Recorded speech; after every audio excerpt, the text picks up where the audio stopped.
Hello. So I wanted to make a quick video to talk about child. I just lost my light. Give me 1 second. Hello. So I'm back. I lost my light, so it's okay. I fixed it. So I wanted to come and talk today about childhood trauma. Because here's the thing. I wanted to talk about the fact that you can't expect people that grew up with you to understand your trauma.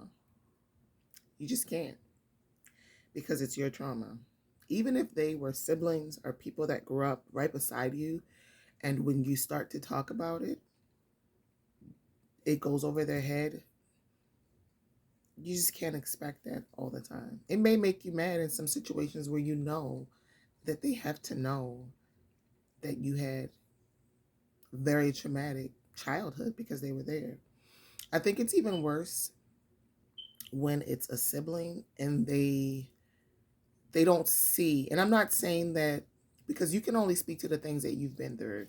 So I'm not saying that your siblings' trauma is not more than yours, but it may be a situation where it's pretty clear cut on who had trauma the worst, just based on things that happened and how they manifested. So for instance, for me, first of all, I know that I was supposed to be recording. Life got in the way, and I'm really battling a lot of things right now as far as a housing situation and getting some things off the ground and just getting stabilized. It's hard, especially when you are doing shadow work and you're fighting childhood demons and trauma, so to speak. So what I want to say is that in my situation, where I wasn't the only one that had trauma, but when I look at my past, I grew up in a house with 2 other siblings. I do have other siblings outside of the house I grew up by another parent, by my dad. But the house I grew up in with my mother and my sisters, it was 2 siblings, so it was 3 of us. I'm right in the middle. So if anybody knows about, how that goes with birth order, middle child syndrome is not made up whatsoever. It's actually quite real. It's like a thing. And I can get into that later. So I'm not going to get on that topic, but basically in my situation, when you look at, we all had trauma. And I want to talk about this. Like, I'm treading softly because I still have relationships with family, but I want to tell my story and I want to help others. So I got to say it how it is. We all had trauma. In so many ways. I mean, we dealt with a lot of beatings, whoopings, being yelled at, not being listened to. But we didn't, and I'm not saying this from a victim or like, like I don't know what happened to me. We also didn't starve. So, I feel like as an African American woman, Black woman, I feel like you don't have to be born in complete poverty and, in like a abandoned crack house or something to have childhood trauma. But there was, things that really had an effect on us, things that were outside of the home and things that were in the home. Also the relationship we had with our parents. I think all of that caused us to have this trauma, and it's so many factors. But what I want to say is that I had a discussion recently with one of my siblings from that childhood, from the house I grew up in. And the sibling I was speaking to, I was trying to speak out and let her know that I was coming out. That sibling know that I was coming out with a book, and that because I'm the black sheep. Because the reality of it is that I am. The thing about being a black sheep is that people won't even admit to you that you're the black sheep. But when I said that and I was talking about being the underdog, I guess she didn't like it because to her, she took it as maybe I was saying that my trauma was more than my other sister's trauma, other siblings' trauma. I'm just putting it all out there, but it is what it is. I'm not saying that my trauma is more. I'm just saying that my trauma and the way that it hit me had an effect that in adulthood, I have had a hard time with stability. And it has a lot to do with that trauma. The camera's trying to tilt. A little crooked. It had a lot to do with that trauma. It literally had a lot to do with that trauma. Out of the siblings, I am the only one that has been hospitalized for psychiatric care. I am the only one that has done self-harm, which means I was actually harming myself, hurting my skin, and doing things of that nature.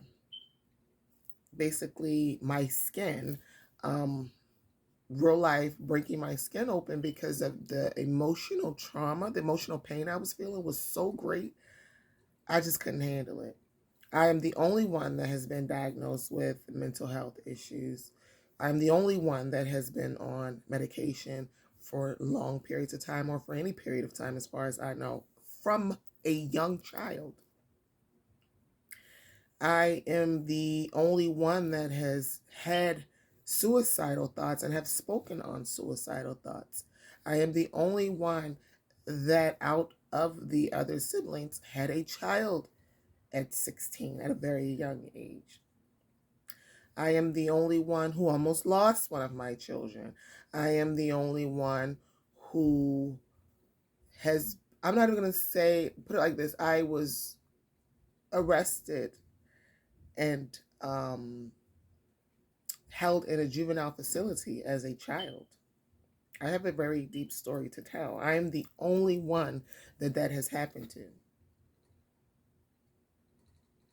I am the only one that has been assaulted to the point where a man on the street broke my arm from assaulting me.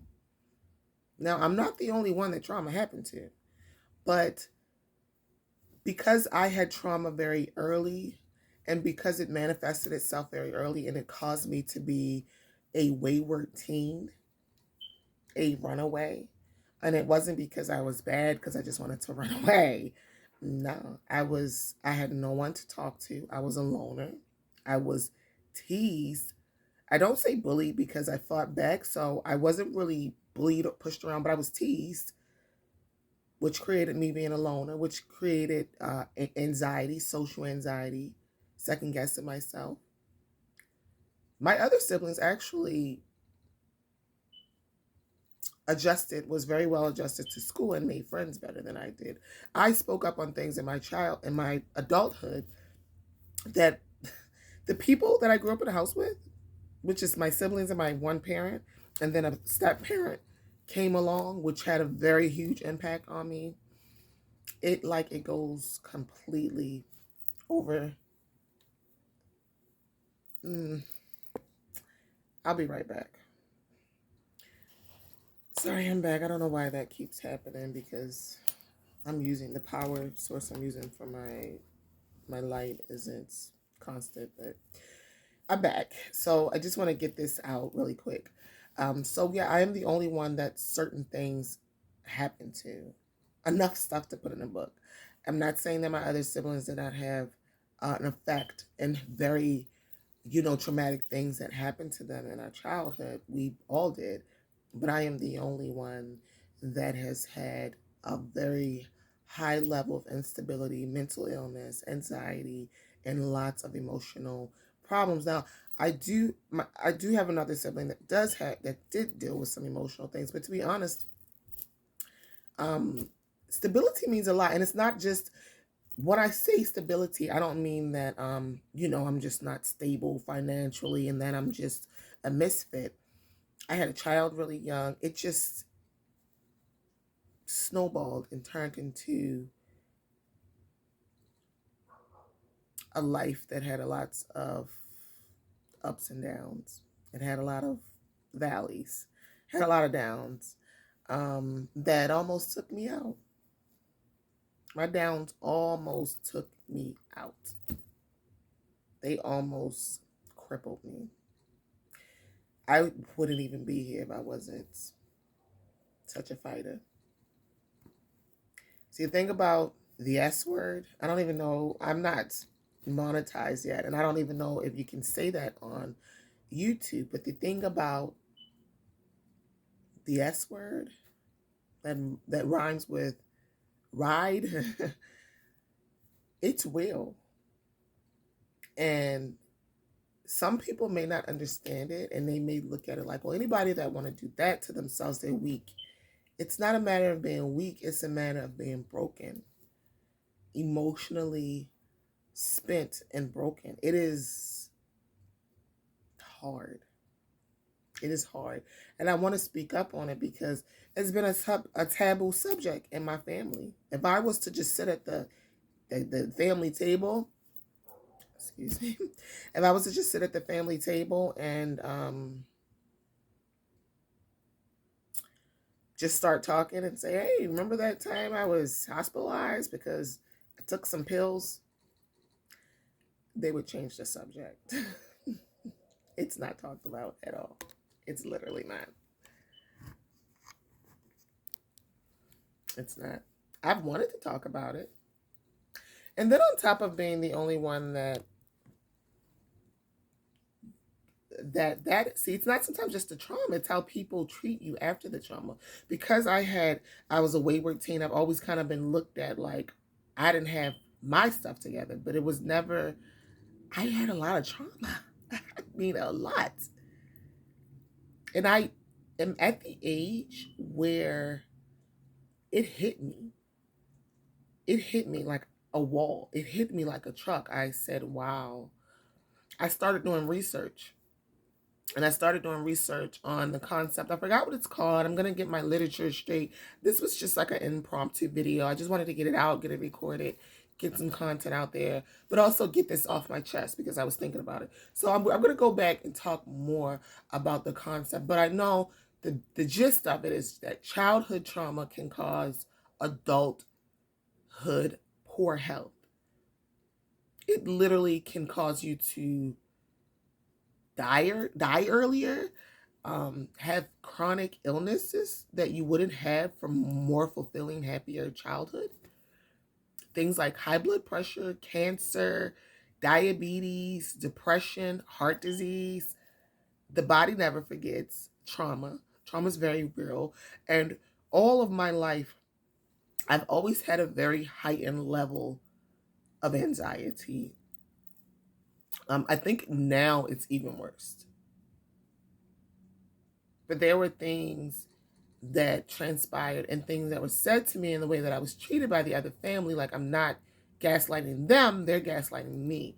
I'm not dumb, I'm not afraid to speak up anymore. I am the black sheep. I was treated differently. As the middle child, I did get a lot of more of abuse than the other ones did.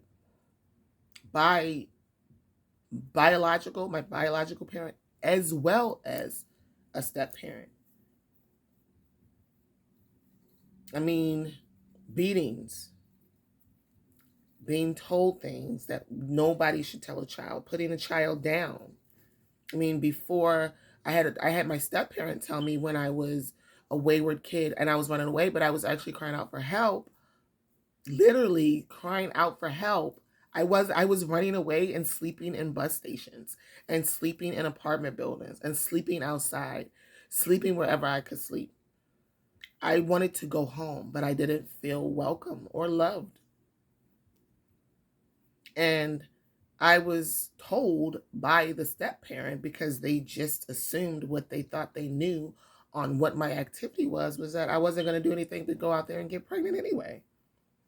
You don't tell that to a kid, especially you're not even the child biological parent. That's just negative, and it's putting them down.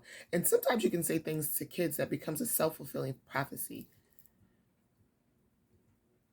Sometimes you can say things to a kid that will literally curse them. And so I decided to write a book.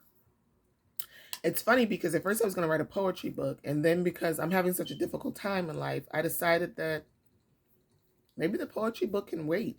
I need to write a story of my life. I've been studying Maya Angelou. I really look up to Maya Angelou, and it's funny because the book I Know Why the Cage Bird Sings,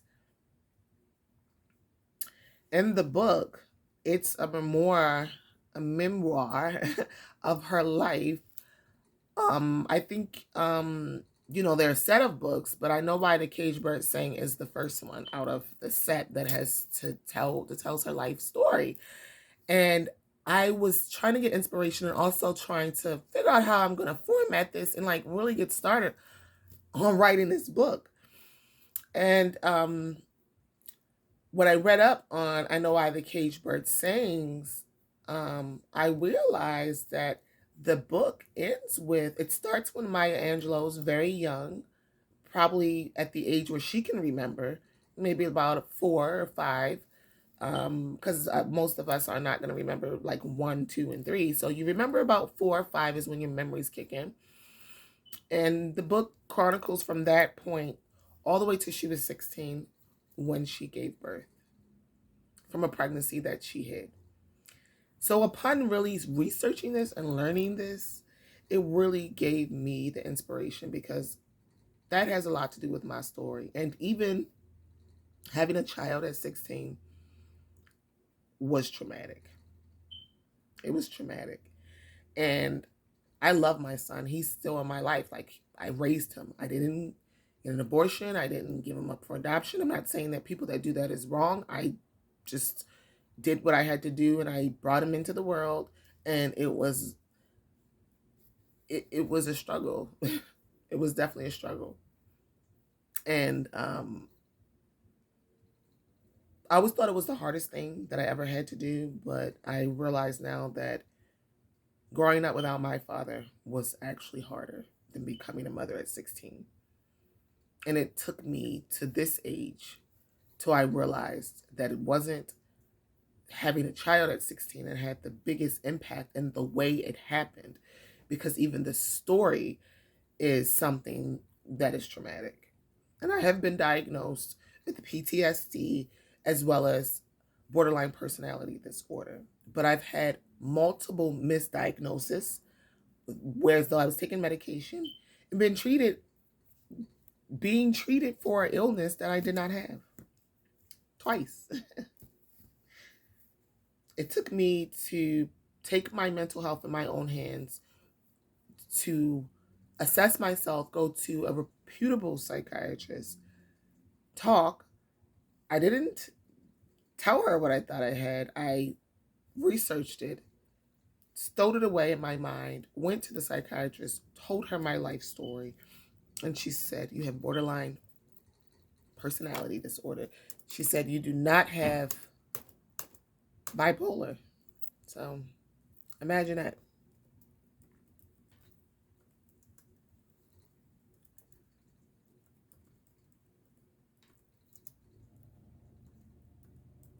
I'm sorry. I'm not even going to pause, you guys. I don't know why it keeps doing that. I don't know. I'm going to figure it out. But I'm back. Light's back. I do apologize for that. Hey, these videos will get better. This is more about the message than, for me, it's about the message. It's not so much about the glitz and the glam at this point because it's tough. Childhood trauma is tough. And I just want you to know that you cannot expect everybody to understand your trauma. It may upset you if you decide to tell your story or speak up on it. And people, I don't even want to say they're gaslighting because that gives the assumption that they're purposely lying. They may not see it like that. Maybe they were stuck in their own head in life at that time. And some things are about perception, but some things are about facts. And when you have a list of things that you can say, this happened to me, this happened to me, this happened to me, this happened to you, this happened to you. But you did this long list of what happened to me didn't happen to you. Now, out in the world, I'm not going to go out here and just compare my trauma. And I'm not going to compare it to the siblings I have. But you know how you were treated. A black sheep is a black sheep. And what I discovered as I got older and I got into my own spirituality and my shadow work is that not only was I the black sheep and the scapegoat for a lot of things, as well as an underdog because of those things, I'm also a chosen one. Oh, yeah. Oh, yeah. Most chosen ones are black sheeps. Most chosen ones are the underdog. Most chosen ones don't have it easy. I've had it hard from A. Point A. From 5 years old, I just started getting teased. And I was always a very pure soul. Not perfect, but when I say pure, I love so purely. Love and helping people and humanity means so much to me. So to have the things that happened to me, I've cried out, God, why? Why me? Why? I want to know why. I was so angry, like, why? But you know what God said? And this means a lot to me. God said, because you have a story to tell. That's what God said. He said, He told me because that's it. Now, sometimes we go through things in our adult life that make us who we are, that make us stronger, more resilient, thicker skin, faster, stronger, better, so that we can really go after our purpose. Those things are to mold us. Sometimes those things are karmic situations. But when you go from being an innocent little child, going through very traumatic things that have followed you your whole life, cause you to have feelings that keep you in an emotional heightened state, that's trauma. That's trauma. So I wanted to know why. You know, it's and I know I can only speak to the things that I've been through. And I know there's children that have been in very traumatic situations, living in deplorable conditions. But as I said, you can only speak to what you've been through, and we all kind of adapt to our own trauma. So I don't know what I would do if I was in a more traumatic situation, but the situation that I was in, it caused me to be a very emotionally unstable, mentally unstable adult.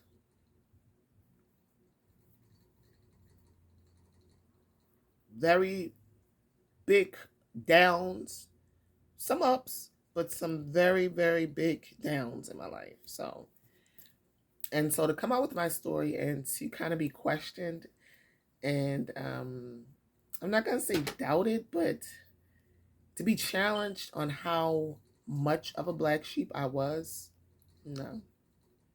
So you can't expect people to care about your trauma. You cannot expect people to say, oh yeah, you were the black sheep. Oh yeah, because you are a chosen one. Most of the time, because you're still the black sheep, sometimes you don't outgrow it.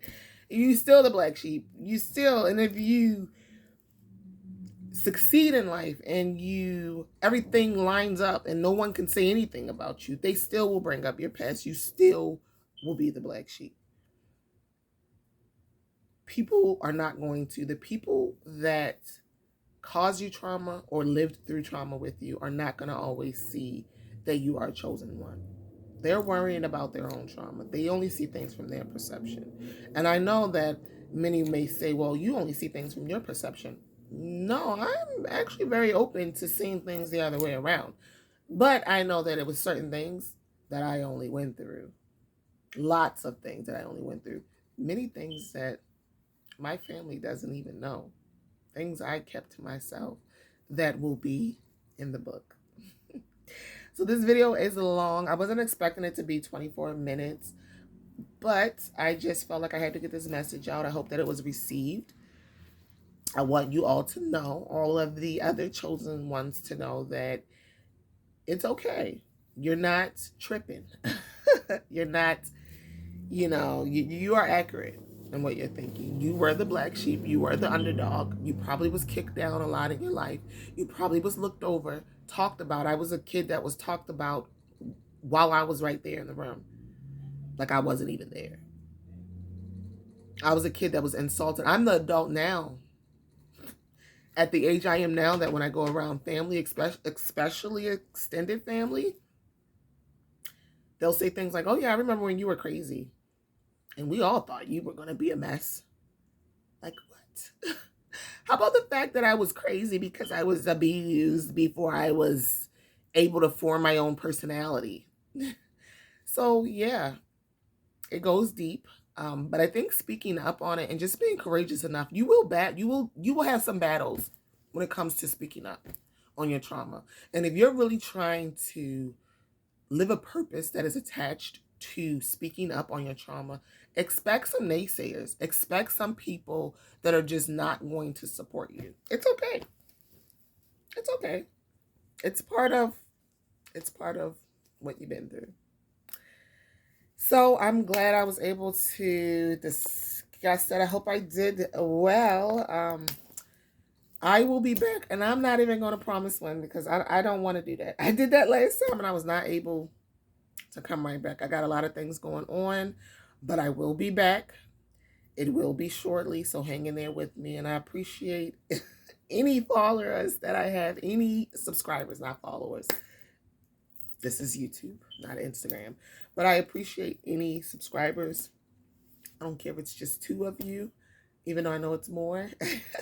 I appreciate you. And I hope that I reach and I touch a lot of people. Hope to talk to you soon. Bye.